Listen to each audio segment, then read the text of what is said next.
Hello everyone, आपके अपने channel ईडब्ल्यूडी पर आपका हार्दिक स्वागत है। तो चलिए हम चला रहे हैं अपने यूपी पुलिस एग्जाम के लिए आपकी जो रिवीजन, जो आपका ये यूपी पुलिस का री एग्जाम है, इसके लिए रिवीजन क्लास। ठीक है, ये आपकी जीके जीएस की रिवीजन क्लास है और इसको आपने सिर्फ रिवाइज करना है। यदि आप बिजी हैं तो आप अपने ईयरफोन वगैरह कान में लगाकर भी इसे सुन सकते हैं, तो आपका अच्छा रिवीजन हो जाएगा। ठीक है, तो चलिए ये आपकी जो क्लास है, हम आपके यूपी पुलिस एग्जाम की वजह से 2 टाइम दे रहे हैं। मॉर्निंग में देते हैं 6 AM पर और इवनिंग में हम इसे देते हैं 8 PM पर। ये आपके रिवीजन क्लास है ताकि आप लोगों का अच्छे से रिवीजन हो सके। ठीक है, तो मोस्टली इंपॉर्टेंट जो आपके क्वेश्चंस हैं आपके एग्जाम के प्रोस्पेक्टिव से, उन सभी को हम इसमें कवर करते हैं। तो चलिए समय वेस्ट ना करते हुए हम शुरू करते हैं आपकी क्लास। आपको कैसी लगती है आप मुझे कमेंट बॉक्स में जरूर बताएं। इसके अलावा आपको किसी स्पेशल क्लास का रिवीजन चाहिए, किसी भी टॉपिक का, तो आप मुझे कमेंट बॉक्स में बता सकते हैं ताकि मैं आपका वो रिवीजन आपके एग्जाम से पहले अच्छे से करा सकूं। ठीक है, तो चलिए समय वेस्ट ना करते हुए शुरू करते हैं अपनी क्लास। हमारा पहला क्वेश्चन है, निम्नलिखित में से कौन एक सही सुमेलित नहीं है? आपके ऑप्शंस हैं लखीमपुर खीरी अधिकतम भौगोलिक क्षेत्रफल, सोनभद्र अधिकतम वन आच्छादित क्षेत्रफल, ठीक है, सीतापुर न्यूनतम भौगोलिक क्षेत्रफल और संत रविदास नगर न्यूनतम वन आच्छादित क्षेत्रफल। तो देखिए ये सही है, सिर्फ इसमें सही नहीं है, तो ऑप्शन सी आपका सही नहीं है, बाकी इसके सभी ऑप्शंस आपके सही हैं। चलिए अगले प्रश्न को हम देखते हैं, निम्नलिखित में से कौन सा देश है जो भारतीय राज्य उत्तर प्रदेश से सीमाएं साझा करता है? अच्छा क्वेश्चन है, आप सभी को पता ही है। बताइए, ऑप्शंस हैं आपके चीन, भूटान, नेपाल या बांग्लादेश। तो उत्तर प्रदेश से सीमा साझा कौन करता है? ये है नेपाल। चलिए अगले प्रश्न को देखते हैं, सोनभद्र जिले को स्पर्श करती हैं कितने राज्यों की सीमाएं? हम इसे पहले भी कवर कर चुके हैं कि सोनभद्र को कितने राज्यों की जो सीमाएं हैं वो कवर करती हैं। तो ये हैं आपकी 4 राज्यों की सीमाएं, और ये कौन कौन सी हैं? ये हैं मध्य प्रदेश, ये हैं छत्तीसगढ़, ये हैं झारखंड, ठीक है, और कौन सा है? और है बिहार। तो सोनभद्र को, जो सोनभद्र जिला है, उसे 4 राज्यों की सीमाएं जो हैं वो स्पर्श करती हैं, मध्य प्रदेश, छत्तीसगढ़, झारखंड और बिहार। ठीक है, चलिए अगले प्रश्न को हम देखते हैं। प्रश्न है, उत्तर प्रदेश का कौन सा क्षेत्र आद्य कल्प की प्राचीनतम शैलों से निर्मित है? तो देखिए, जो आद्य कल्प की प्राचीनतम शैलों से निर्मित है वो है आपका बुंदेलखंड वाला जो क्षेत्र है, ये आपका आद्य कल्प की प्राचीनतम शैलों से निर्मित है। अगले प्रश्न को देखते हैं, उत्तर प्रदेश राज्य का कौन सा जिला है जो नेपाल के साथ अपनी सीमा साझा नहीं करता है? आपके ऑप्शंस हैं कि जिसकी सीमा जो है वो नेपाल से नहीं लगती, पीलीभीत, श्रावस्ती, सीतापुर या महाराजगंज। तो इनमें से वो कौन सा जिला है जिसकी सीमा नेपाल से नहीं लगती है? तो ये है सीतापुर। बाकी पीलीभीत, श्रावस्ती और महाराजगंज, इन सभी की नेपाल के साथ सीमा लगती है।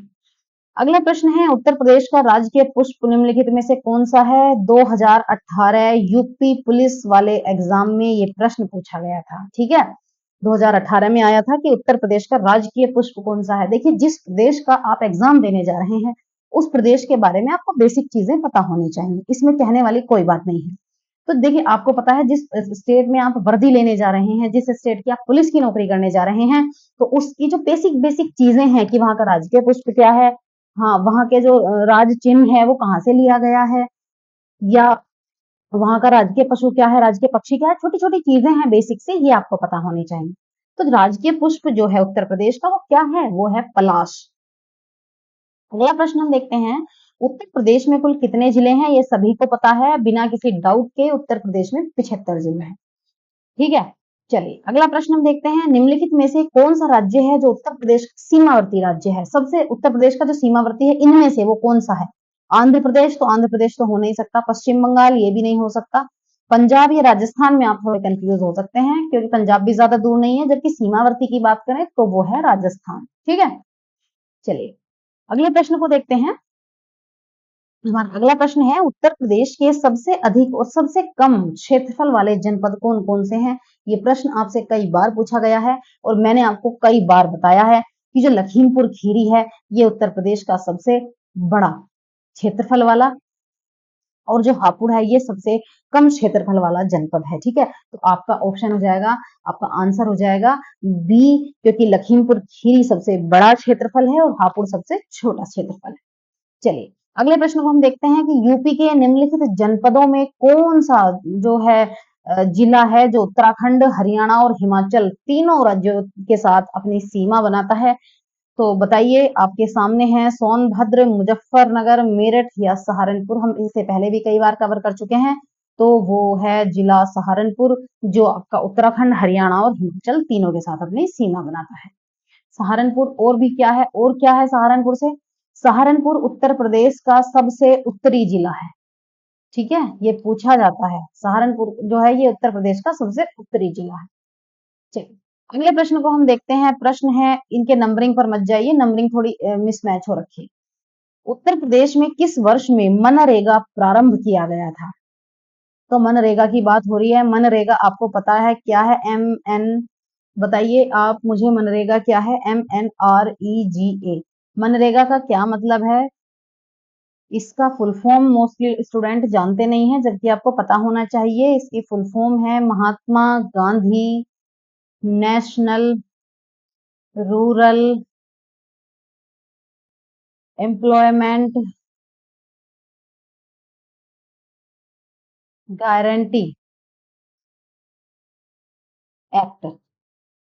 ठीक है, ये आपको पता होना चाहिए। मनरेगा, Mahatma, M for Mahatma Gandhi, N for national, R for rural, E for employment, G for guarantee and A for act. Mahatma Gandhi national rural employment guarantee act इसका नाम है। और इसकी शुरुआत जो हुई थी उत्तर प्रदेश में, ये हुई थी आपकी 2006 में। जबकि जो ये एक्ट है ये कब बना? ये बना था 2005 में ये बना, और इम्प्लीमेंट हुआ आपका वर्ष 2006 से। चलिए अगले प्रश्न को देखते हैं। उत्तर प्रदेश की जनसंख्या अधिक है। अधिक है का मतलब है आपके सामने 4 देश दिए गए हैं, बांग्लादेश, पाकिस्तान, ब्राजील या इंडोनेशिया। आपसे पूछा गया है कि इनमें से वो कौन सा देश है जिससे उत्तर प्रदेश की जनसंख्या अधिक है। देखिए उत्तर प्रदेश एक राज्य है, जबकि आपके सामने देश दिए गए हैं, तो आपको कंपैरिजन करके बताना है कि किससे ज्यादा है उत्तर प्रदेश की जो जनसंख्या है। तो देखिए 1 2 3, यानी कि बांग्लादेश, ब्राजील, पाकिस्तान, इन तीनों को मिलाकर जो जनसंख्या है वो किसकी है? वो अकेले उत्तर प्रदेश की है। चलिए अगला प्रश्न हम देखते हैं। 2011 की जनगणना के अनुसार उत्तर प्रदेश का सबसे अधिक जनसंख्या वाला शहर जो है वो कौन सा है? कौन सा शहर है जिसमें सबसे ज्यादा जनसंख्या है? आपके ऑप्शंस हैं कानपुर, लखनऊ, अलीगढ़ या बरेली। तो बताइए इनमें से कौन सा वो शहर है? तो वो शहर है आपका लखनऊ। तो लखनऊ की जो जनसंख्या है वो उत्तर प्रदेश में सबसे अधिक है। अगला प्रश्न देखते हैं। वर्ष 2001 से 2011 की जो अवधि है उसमें उत्तर प्रदेश की जो दशकीय वृद्धि दर रही है, दशकीय जनसंख्या वृद्धि दर रही है, वो कितनी रही है? ये क्वेश्चन आपको एग्जाम में कंफ्यूज कर सकता है, क्योंकि ये लोग क्या करते हैं, ऐसी जो प्रतिशतता होती है उसको ये बहुत नजदीक नजदीक मिला के दे देते हैं ताकि आप कंफ्यूज हो जाएं। तो आपके ऑप्शन है 20.46, 20.09, 22.19 या 18.69। तो आपका सही आंसर है 20.09। ठीक है, उत्तर प्रदेश की जो जनसंख्या वृद्धि दर रही है कितनी रही है? 20.09। अगले प्रश्न को देखते हैं। जनगणना 2011 के अनुसार उत्तर प्रदेश में लिंग अनुपात कितना है? लिंग अनुपात आपसे बार बार पूछा जाता है, आपको रटा होना चाहिए कि उत्तर प्रदेश का जो लिंग अनुपात है वो कितना है? 912। और जो शिशु लिंग अनुपात है वो कितना है? वो है आपका 902। चलिए अगले प्रश्न को देखते हैं। वर्ष 2011 की जनगणना के आधार पर उत्तर प्रदेश राज्य की जो जनसंख्या घनत्व है वो क्या है? ऑप्शंस हैं 661 प्रति वर्ग किलोमीटर, 573 प्रति वर्ग किलोमीटर या 829 प्रति वर्ग किलोमीटर, या बात करते हैं 785 प्रति वर्ग किलोमीटर की। बात कर रहे हैं 2011 की जनगणना के आधार पर। तो राज्य की जनसंख्या घनत्व जो है आपकी ये है 829 प्रति वर्ग किलोमीटर। इसका मतलब होता है जो प्रति वर्ग, एक जो वर्ग किलोमीटर है उसमें कितने लोग रहते हैं। ठीक है, उससे ये आंकड़ा लगाया जाता है। अगला प्रश्न देखते हैं। 2011 की जनगणना के अनुसार उत्तर प्रदेश की कितनी प्रतिशत आबादी जो है वो ग्रामीण क्षेत्रों में रहती है? बहुत अच्छा क्वेश्चन है। तो ये जनगणना में आपको पता है सभी कुछ काउंट होता है, तो इसमें ये भी पता लगाया जाता है कि जो ग्रामीण आबादी है वो कितनी है, शहरी आबादी कितनी है। तो ग्रामीण आबादी बताइए 62.73%, 67.73%, 72.73% या 77.73%। इनमें से वो कौन सी है जो उत्तर प्रदेश की जो ग्रामीण क्षेत्रों में रहने वाली आबादी है तो ये है 77.73। यानी कि अब देखिए उत्तर प्रदेश की लगभग 78% आबादी ऐसी है जो गांवों से बिलोंग करती है, जो गांवों से संबंधित है, जो गांव में निवास करती है। अगला प्रश्न है जनगणना 2011 के अंतिम आंकड़ों के अनुसार उत्तर प्रदेश में बालिकाओं की संख्या कितनी है 1000 बालकों पर। हम पहले भी कवर कर चुके हैं कि जो बालिकाओं की संख्या है वो है 902 पर 1000 बच्चों पर। ठीक है, अगले प्रश्न को कवर करते हैं। 2011 की जनगणना के अनुसार उत्तर प्रदेश का जो सर्वाधिक साक्षर जिला है वो कौन सा है? लखनऊ, कानपुर नगर, गाजियाबाद या गौतम बुद्ध नगर। तो सबसे साक्षर जो जिला है उत्तर प्रदेश का वो है आपका गौतम बुद्ध नगर। जो नोएडा है वो इसी के अंदर में आता है। ठीक है, चलिए अगले प्रश्न को देखते हैं। 2011 की जनगणना के अनुसार जनसंख्या की दृष्टि से उत्तर प्रदेश के निम्न जनपदों का सही अवरोही क्रम क्या है? आपसे पूछा गया है जनसंख्या की दृष्टि से अवरोही क्रम आपको बताना है। तो आपके सामने ऑप्शंस दिए गए हैं मुरादाबाद, इलाहाबाद, गाजियाबाद या लखनऊ। अगला है लखनऊ, इलाहाबाद, गाजियाबाद या मुरादाबाद। फिर है इलाहाबाद, मुरादाबाद, गाजियाबाद या लखनऊ। फिर है गाजियाबाद, लखनऊ, मुरादाबाद या इलाहाबाद। देखिए ऐसे जो क्वेश्चन होते हैं आपको पहले सारे ऑप्शंस पढ़ने हैं, उसके बाद ही आपने देखना है कि आपको किधर कैसे कैसे चलना है। ठीक है, तो आपका जो सही आंसर है वो है ये। सबसे पहले क्या है इलाहाबाद, फिर है मुरादाबाद, फिर है गाजियाबाद और फिर है लखनऊ। अगला प्रश्न हम देखते हैं। भारत की 2011 की जनगणना के अंतिम आंकड़ों के अनुसार उत्तर प्रदेश के किस शहर में जनघनत्व सर्वाधिक है? देखिए जनसंख्या अधिक होने में और जनघनत्व अधिक होने में क्या फर्क? जनघनत्व का मतलब है जैसे कि सपोज कीजिए ये एक एरिया है जिसमें कुछ लोग रहते हैं और हमने इन्हें काउंट किया तो ये है जनसंख्या। समझ गए? सपोज एक क्षेत्र और है, ये एक क्षेत्र और है और ये छोटा है मान लिया, या मतलब हम दोनों को क्षेत्र को ले लेते हैं। सपोज करो इसमें भी लोग रहते हैं, ये भी क्या हुई, हम इसे काउंट करेंगे, ये क्या है जनसंख्या है। परंतु जब आपसे जन घनत्व अधिक की बात पूछे तो घनत्व अधिक का मतलब है कि एरिया तो ये इतना ही है जितना ये है, परंतु यहाँ रहने वाले जो लोगों की संख्या है वो इसकी तुलना में बहुत अधिक है, यानी कि उतने ही एरिया में बहुत ज्यादा लोग रहते हैं। ये बताता है कि कितने एरिया में कितने ज्यादा लोग रहते हैं। अब आपको ये देख के अंदाजा लग गया होगा कि जन घनत्व का क्या मतलब है। ठीक है, कि हम जन घनत्व कोई हमसे पूछे तो जन घनत्व, अब देखिए आपको इस फोटो को देखने में और इस फोटो को देखने में कुछ फर्क नजर आ रहा होगा। तो देखिए यहाँ मैंने बताया ये जनसंख्या रहती है, यहाँ भी जनसंख्या रहती है, यहाँ भी जनसंख्या रहती है। इन तीनों में से मैं आपसे पूछूं सबसे ज्यादा जनघनत्व किसका है? सपोज करो ये है ए शहर, ये बी शहर और ये सी शहर, तो सबसे ज्यादा जनघनत्व किसका हुआ? सी शहर का। जबकि जनसंख्या कहाँ रह रही है? तीनों में रह रही है। समझ गए? यानी कि इस सिटी में लोगों की संख्या कितनी है, कितने कम से कम एरिया में ज्यादा से ज्यादा लोग रह रहे हैं, ये हमारा जनघनत्व होता है। तो जनघनत्व के मामले में सबसे ज्यादा जनघनत्व किसमें है? कानपुर नगर, लखनऊ, मुरादाबाद या गाजियाबाद। इसमें कोई बिल्कुल डाउट वाली बात नहीं है कि जो गाजियाबाद शहर है उत्तर प्रदेश का, जो गाजियाबाद है वो ऐसा जिला है जिसमें सबसे ज्यादा जनघनत्व है। अगला प्रश्न हम देखते हैं। जनगणना 2011 के अनुसार उत्तर प्रदेश के संबंध में निम्नलिखित कथन में से कौन सा सही है? आपके ऑप्शंस हैं न्यूनतम साक्षरता दर वाला जिला श्रावस्ती है। अगला है सर्वाधिक लिंग अनुपात वाला जिला देवरिया है। उसके बाद है न्यूनतम जनघनत्व वाला जिला ललितपुर है। अगला है नगर निगम क्षेत्र की जनसंख्या के आधार पर राज्य का सर्वाधिक जनसंख्या नगर वाला जो नगर है वो कानपुर है। तो आपके इसमें सही है केवल 1 और 3, यानी कि न्यूनतम साक्षरता दर वाला जो जिला है वो श्रावस्ती है और न्यूनतम जनघनत्व वाला जिला कौन सा है? ललितपुर है। ललितपुर में जनघनत्व बहुत कम है, ललितपुर में बहुत कम जनसंख्या निवास करती है। अगला प्रश्न है 2011 की जनगणना के अनुसार उत्तर प्रदेश के किस जिले में जनसंख्या घनत्व सबसे अधिक है? अभी अभी हमने इस क्वेश्चन को कवर किया, तो सबसे ज्यादा जनसंख्या घनत्व जो है वो गाजियाबाद जिले का है। अगला प्रश्न है जनगणना 2011 के अनुसार उत्तर प्रदेश के सर्वाधिक साक्षरता दर वाले जो 4 जिले हैं उनका सही क्रम क्या है? साक्षरता दर की बात हो रही है। ऑप्शन देखिए गाजियाबाद, कानपुर, औरैया, गाजियाबाद। देखिए ये रिपीट हो गया है, ये गलत है, ये जीटीबी नगर, ये गौतम बुद्ध नगर ले लीजिए, जीबी नगर।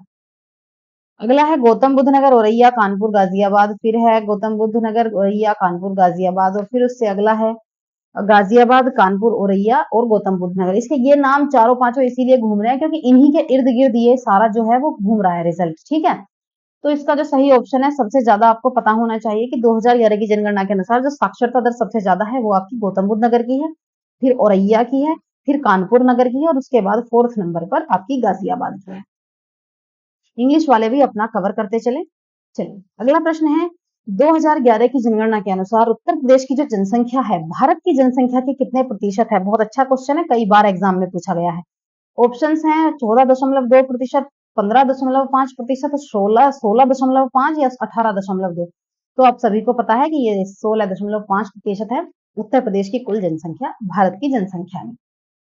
अगला प्रश्न हम देखते हैं, 2011 की जनगणना के अनुसार उत्तर प्रदेश में सर्वाधिक अनुसूचित जनजाति जो जनसंख्या है उस वाला जिला कौन सा है? सबसे ज्यादा अनुसूचित जो जनजाति है वो कौन से जिले में है उत्तर प्रदेश के? तो ये है आपकी सोनभद्र में।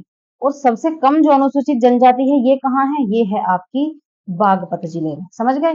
और सबसे ज्यादा कहाँ है? सोनभद्र में। आपको याद होना चाहिए।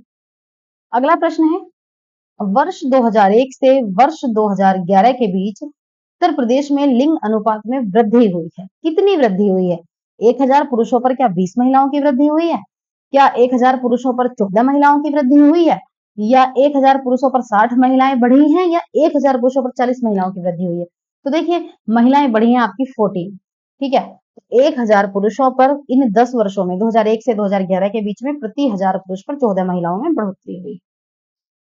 चलिए अगला प्रश्न है, निम्नलिखित में से खिचड़ी मेला उत्तर प्रदेश के किस जिले में मनाया जाता है या किस जिले में ये लगता है? बहुत इंपॉर्टेंट क्वेश्चन है, नोट कर लीजिए यूपी पुलिस वालों।